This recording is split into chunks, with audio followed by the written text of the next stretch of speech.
అదే అవటానికి పుట్టాను, ఇది అవటానికి పుట్టాను, నేను మేధావిని అవటానికి పుట్టాను అంటారు.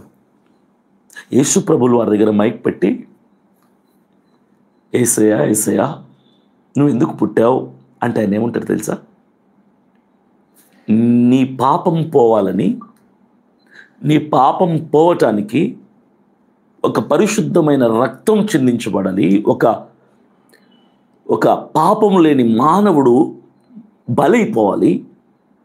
కాబట్టి అలాంటి మనుషుడు భూమి మీద ఎక్కడా లేడు. కాబట్టి పరముని విడిచిపెట్టి ఈ లోకంలో నీ కోసం చచ్చిపోవటానికి నేను పుట్టా అంటాడు ఆయన. ఆయన పుట్టుకలోనే మరణాన్ని చేతులు పట్టుకుని వచ్చాడు. యేసుక్రీస్తు ప్రభులు వారు మరణాన్ని జయించింది ఒక్కరోజు కాదు,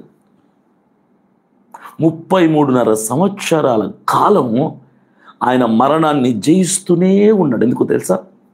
ఆయన జననానికి ముందే తెలుసు ఆయన ఈ లోకంలో మరణించటానికే వస్తున్నాడని. What a wonderful great God we have in our lifes.